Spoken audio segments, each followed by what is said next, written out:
Olá, meu nome é Sebastião Ernesto, eu sou médico anestesiologista e vou continuar falando aqui sobre anestésicos inalatórios. Nesse vídeo, falando mais sobre a avaliação da anestesia inalatória, a avaliação da profundidade da anestesia e a avaliação da relação entre a potência do agente anestésico inalatório e a anestesia proporcionada por ele.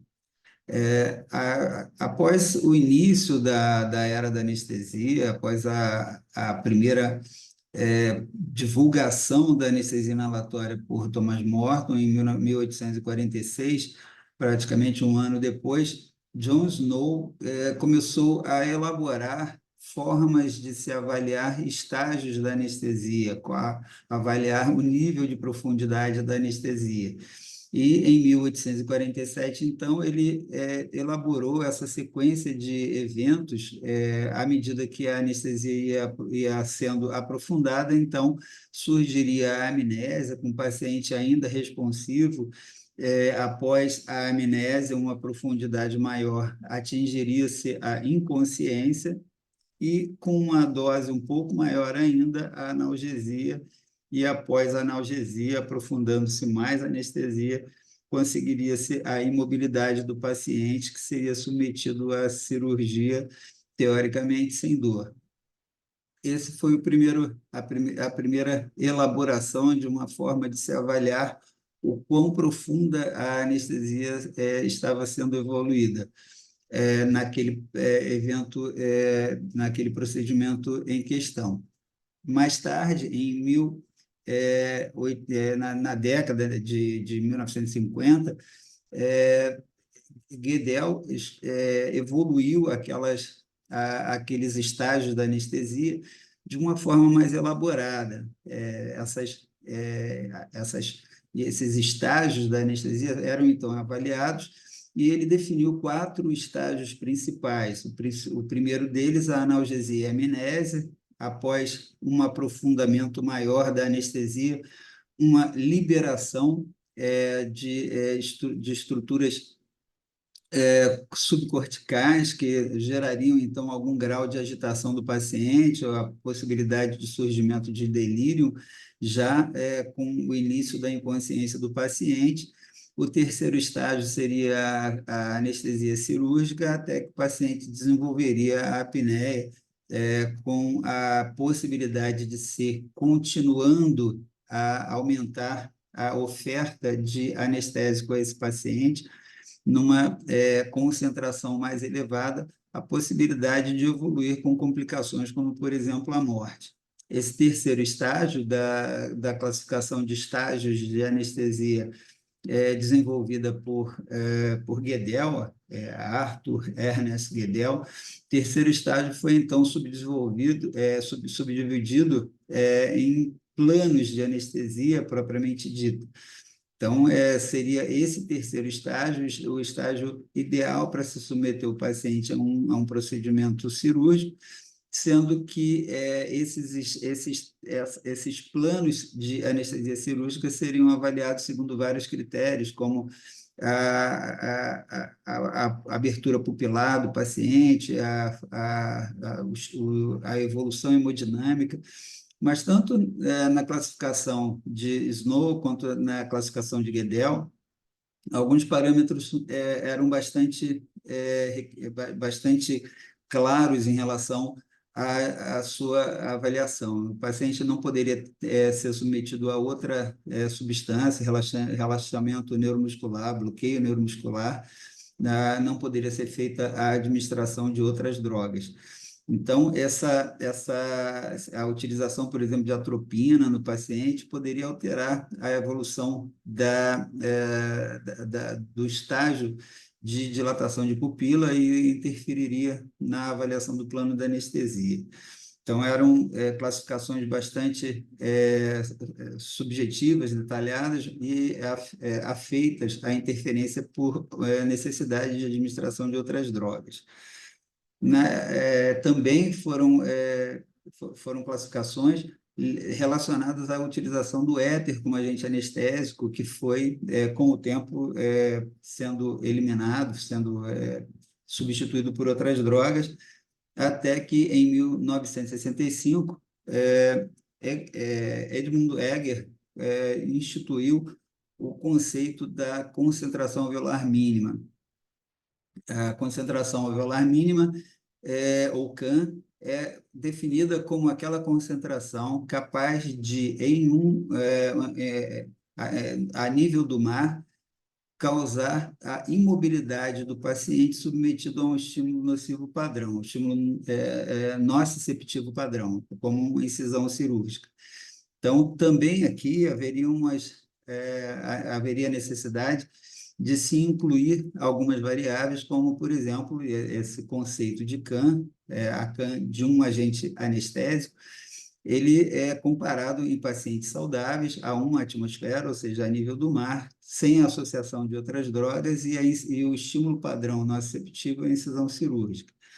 Obviamente, esse valor de CAM, que é a concentração alveolar mínima capaz, como na definição, de manter imóvel um paciente submetido a uma incisão cirúrgica, sofreria alteração, essa concentração necessária e suficiente para causar ou para prover anestesia adequada, sofreria interferência de outros fatores e ela, então, foi analisada de acordo com vários critérios, como, por exemplo, a idade do paciente, que se sabe que quanto mais jovem a criança, principalmente em torno dos 6 meses de idade, ela sofreu entre o nascimento e esses 6 meses de idade um aumento progressivo da necessidade de anestésico. Aos 6 meses de idade, essa criança atingiu mais ou menos, ou em média, o maior valor de concentração alveolar necessário para prover uma anestesia adequada nela, né, nessa criança. Então, a partir daí, começa a haver uma diminuição progressiva da necessidade de anestésico, a sensibilidade vai aumentando progressivamente com a idade, e pacientes idosos necessitam de uma concentração muito menor de agente anestésico inalatório. Então, a idade é um fator bastante importante na elaboração de um planejamento anestésico em relação à concentração do agente inalatório a ser oferecido.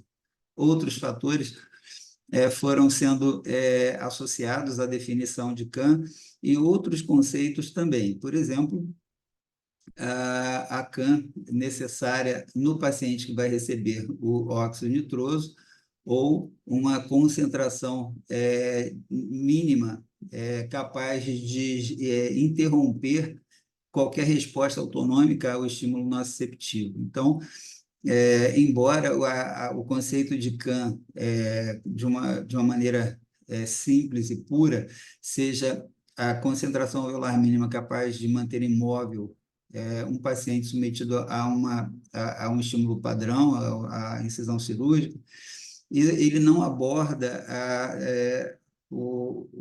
a resposta autonômica do paciente a esse estímulo nociceptivo. Para que haja um bloqueio autonômico, um bloqueio simpático, a concentração deve ser maior do que aquela da CAM pura e simples. Então, essa foi chamada de CAM-BAR. CAM-BAR é a concentração alveolar mínima capaz de manter não só imóvel, mas também bloquear a resposta autonômica do paciente ao estímulo nociceptivo, normalmente é um pouco maior do que o valor da CAM. Então, dependendo do agente anestésico, vai ser 1,45 para sevoflurano, ou seja, uma CAM e meia, dependendo da idade também, no adulto vai ser um pouco mais ainda, em relação ao desflurano, 1,3 valor de CAM. Se, por exemplo, a CAM do desflurano fosse 1, a CAM-BAR seria 1,3. Então, é feita a proporção em relação ao valor de CAM para se atingir a CAM-BAR. e assim sucessivamente. Existe também a definição de CAN suficiente para permitir a inserção de uma máscara laríngea em 50% dos pacientes. A CAN é capaz de permitir a retirada da máscara laríngea em 50% dos pacientes.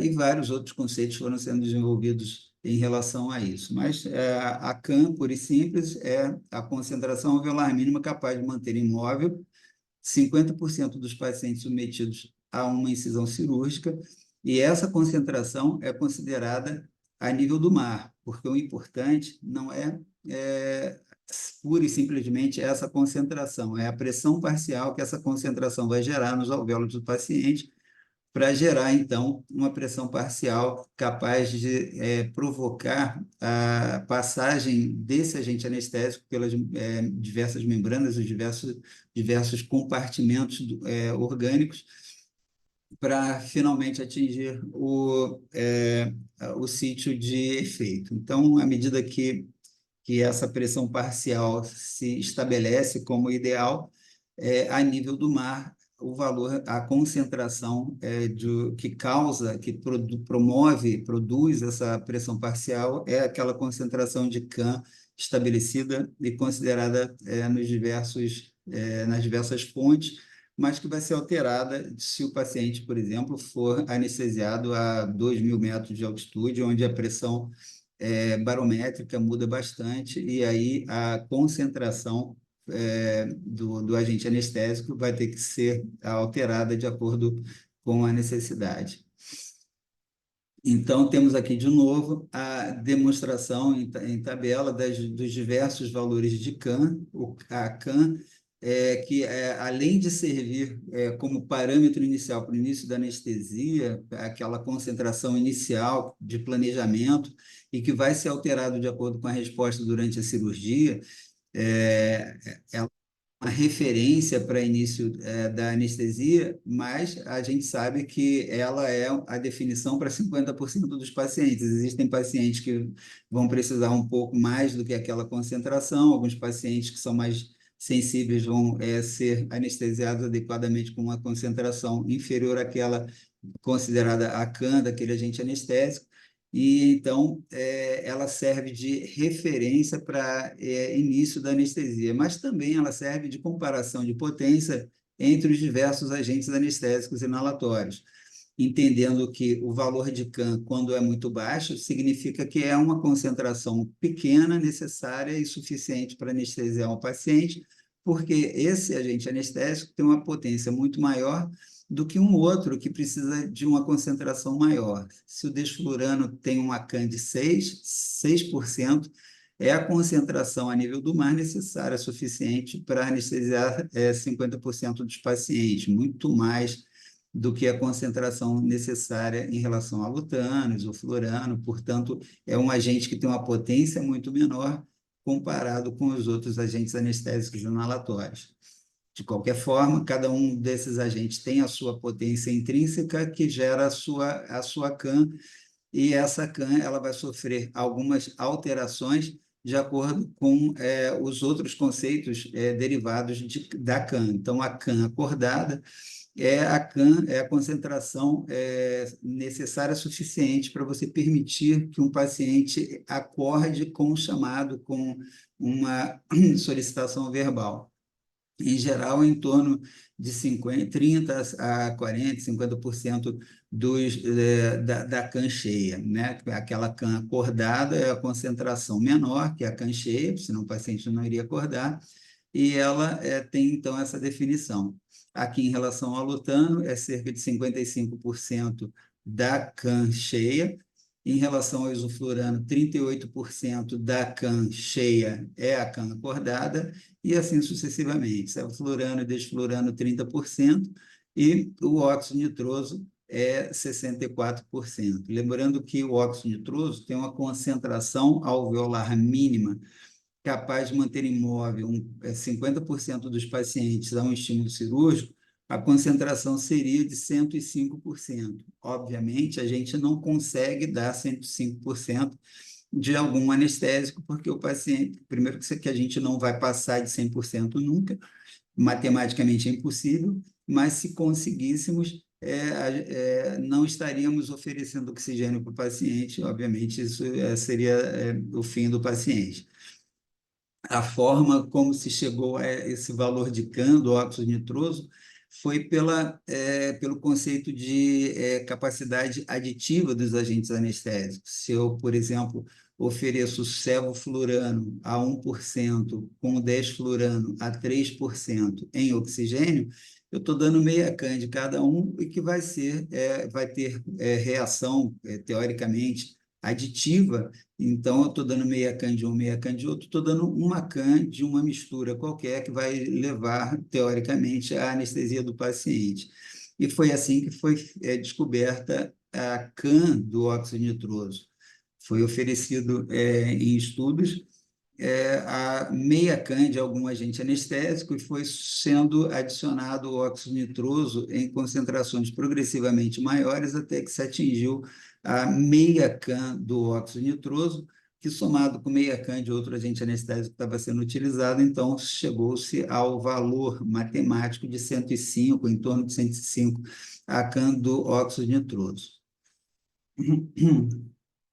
E alguns fatores podem tornar esse valor de CAN maior ou menor em alguns pacientes, ou naquele mesmo paciente, em situações diferentes. Então, fatores fisiológicos que alteram a CAN, a idade, temperatura, a gravidez. A idade, a gente já falou, pacientes muito jovens, na infância, a CAN costuma ser maior do que nos adultos e maior ainda do que nos idosos, porque são pacientes que são mais resistentes à medida que a idade vai passando, vai aumentando, a sensibilidade vai aumentando e o valor de CAN diminui. Então, pacientes pediátricos normalmente recebem uma concentração de agente anestésico inalatório maior do que nos adultos e maior ainda que nos idosos.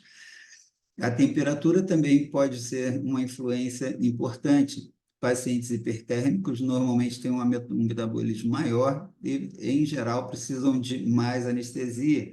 Aqueles pacientes com hipotermia, muitas vezes até pela maior solubilidade do agente anestésico, ocorre na corrente sanguínea, apresenta também uma necessidade de anestésico inalatório diferente.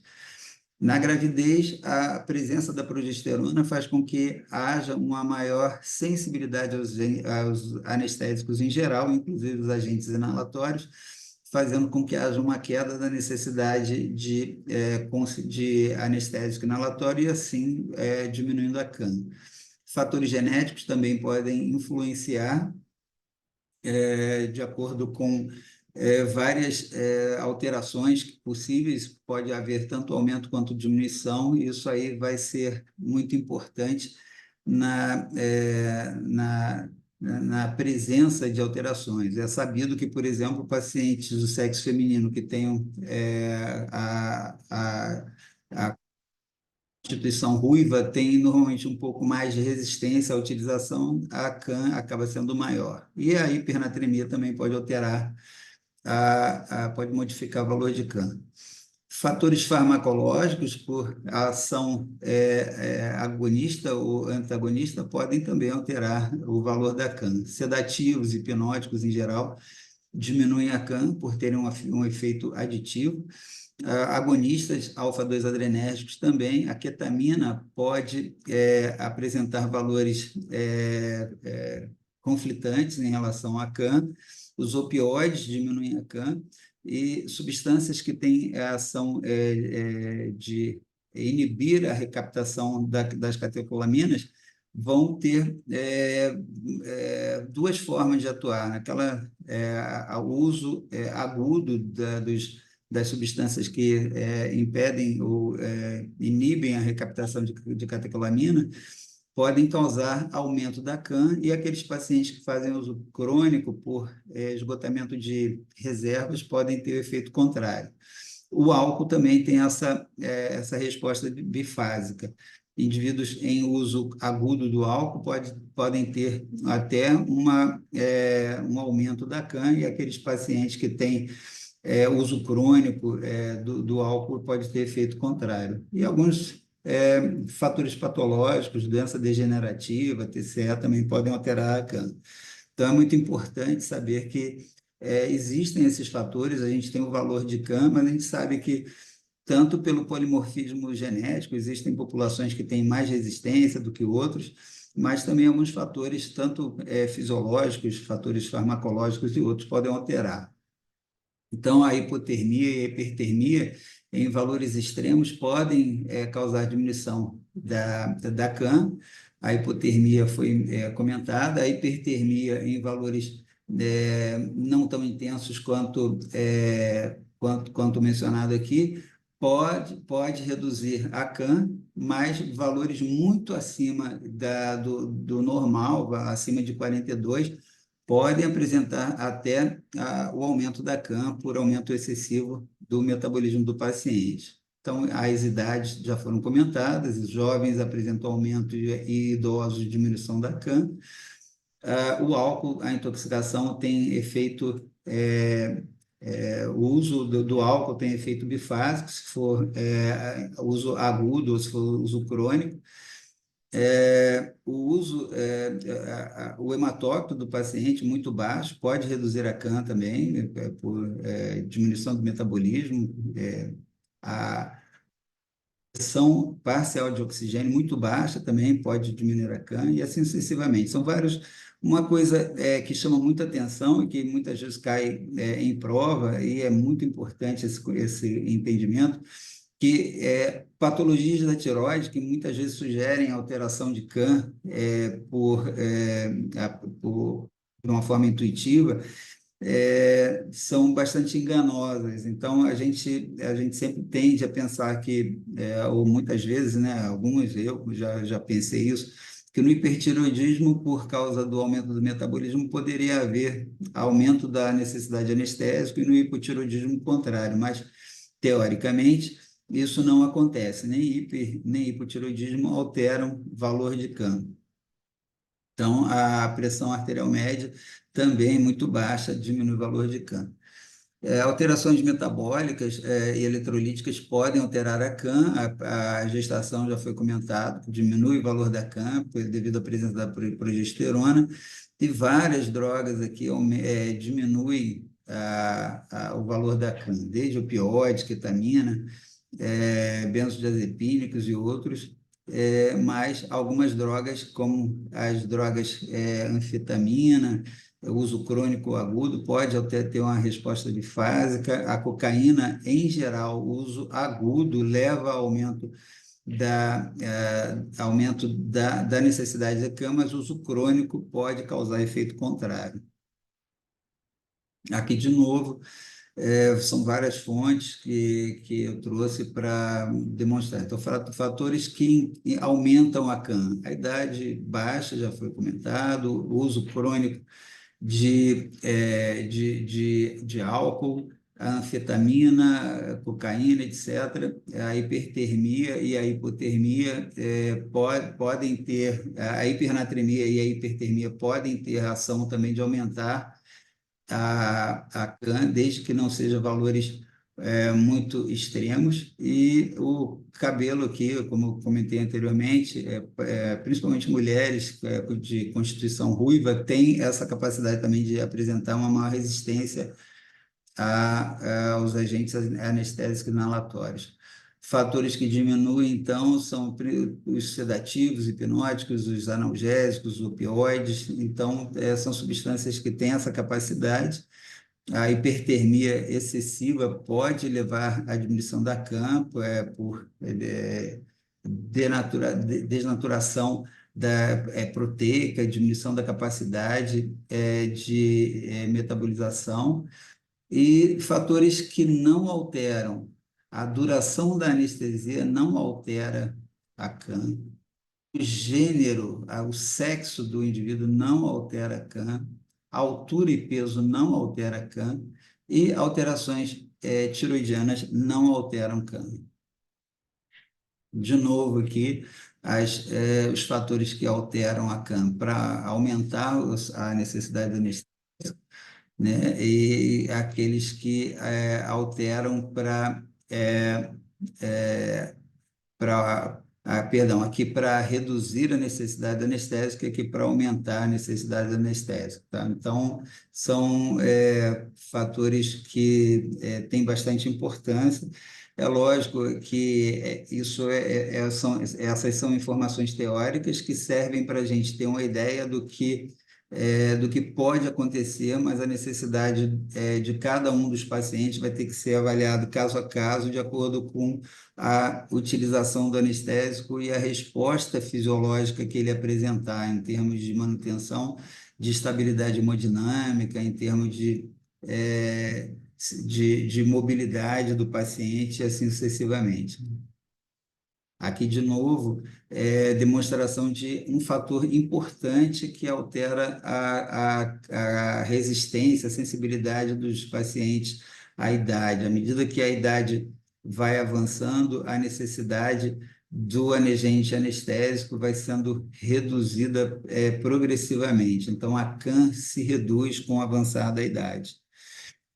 E um fator importante que deve ser conhecido em relação à CAM é que a CAM ela não tem nada a ver, no seu conceito, na sua definição, com a consciência ou amnésia do paciente.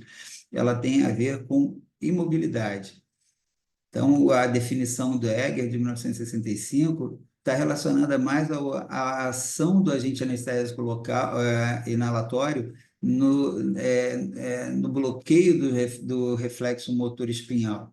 E isso traz uma certa segurança na anestesia, porque a concentração alveolar de anestésico necessária para atingir essa imobilidade é muito maior do que a concentração necessária para conseguir a amnésia e a inconsciência. Então, o aumento da concentração progressivamente no alvéolo do paciente, com a sua captação à corrente sanguínea e depois a distribuição tecidual, e principalmente ao sítio de ação, vai progressivamente trazendo efeitos. Mas primeiro traz a amnésia em concentrações bem inferiores, depois ele traz a inconsciência, mas ainda o paciente é capaz de se movimentar nesse valor de concentração, que é praticamente meia CAM, e à medida que essa concentração vai aumentando, vai então atingir a imobilidade. O importante é que tanto a amnésia quanto a inconsciência são efeitos que ocorrem devido à ação do agente anestésico inalatório a nível supraespinhal, a nível de tronco cerebral, tálamo, região subcortical e cortical. Mas a imobilidade é por ação a nível medular, por ação principalmente de bloqueio de receptores NMDA e outros. Então, o reflexo motor espinhal é bloqueado e aí a gente tem um efeito de resposta que vai gerar o conceito de CAM. Então, se você faz uma avaliação, uma monitorização eletroencefalográfica do paciente, ela não vai dizer para a gente se o paciente está anestesiado suficientemente ou não. Vai só dizer para a gente que se o paciente está inconsciente ou não. Então, o valor de CAM não vai ser, não vai ter uma relação linear com a resposta eletroencefalográfica do paciente devido a essa situação, a essa explicação. Então, a amnésia e a hipnose, elas são geradas por ação do agente anestésico local a nível de amígdala, hipocampo, córtex, tálamo, e a amnésia, principalmente relacionada às estruturas do sistema límbico e córtex, e a hipnose, tálamo e córtex, inibindo a aferência a nível de formação reticular ascendente no tronco cerebral, vai sendo progressivamente conseguida, né, a hipnose do paciente. Então, a nível de tálamo e córtex e aferências espinotalâmicas. Então, essa é a definição importante que deve ser entendida. O conceito de CAM está mais relacionado ao reflexo espinhal, reflexo motor espinhal do que a ação a nível suprassegmentar do agente anestésico inalatório. Então, alguns termos relacionados, usados como sinonímia da concentração alveolar mínima, são a concentração efetiva 50 para imobilidade, que é um conceito similar à concentração efetiva 50 para quando se avalia drogas de uso intravenoso. A CAM movimento, também algumas fontes utilizam isso, a pressão parcial alveolar mínima, a concentração alveolar média.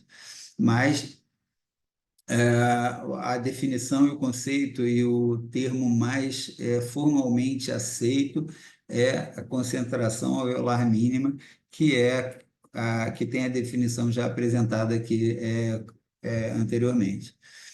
Então, de novo, a CAM ela tem as suas derivações, como a CAM acordado, como foi mencionado anteriormente, uma proporção da CAM total que vai ser suficiente para permitir que o paciente acorde quando você estimula o paciente de maneira verbal. Então, e ela tem uma relação linear, mais característica de cada agente anestésico. Em relação ao alotano, 55% da CAM é a CAM acordado. Em relação aos demais isoflurano, aos demais éteres, na verdade o alotano não é éter, né? Em relação aos éteres, o isoflurano, o sevoflurano, desflurano, 30 e alguma coisa por cento da CAM vai ser a CAM acordado e o óxido nitroso 64%. Lembrando que o alotano é um alcano, o iso, sevo e desflurano são éteres e o óxido nitroso é um gás. E o conceito de CAM-BAR, que é a concentração alveolar mínima capaz de suprimir resposta autonômica ao estímulo cirúrgico. Então, a gente tem a CAM acordado, que é um valor bem inferior, a CAM, capaz de imobilizar o paciente, e a CAM-BAR, que é capaz de inibir resposta autonômica ao estímulo cirúrgico. Lembrando também que existe uma esterese entre a concentração de indução e a concentração de despertar, de modo que a CAM acordada vai ser, no ramo inspiratório, vai ser um pouquinho maior do que a CAM acordada no ramo expiratório do paciente. Ou, por outro lado, a CAM capaz de retirar o paciente da sua fase desperta para a fase de não resposta, que seria a CAM adormecida, é um pouco maior do que a CAM do paciente que acaba de passar da fase adormecida para a fase acordada. Então, são conceitos teóricos, a diferença é muito pequena, mas é importante que se tenha essa noção dessa esterese, uma vez que há uma necessidade de um gradiente de concentração alvéolo sanguíneo para esse paciente dormir e uma necessidade de gradiente de concentração sanguíneo alveolar para esse paciente acordar. Então, a CAM acordado, na verdade, é a CAM na fase expiratória. Então, tanto a CAM 50 para o paciente anestesiado, quanto para o paciente acordado, ela vai ter essa esterese em relação ao momento que ele está sendo induzido, em comparação com o momento em que ele está sendo preparado para acordar no momento da emergência da anestesia. Bom, essas são as fontes, espero que tenham gostado da nossa apresentação e do conteúdo. Se gostaram, deem um like, compartilhem e vem mais anestésico inalatório por aí. Muito obrigado.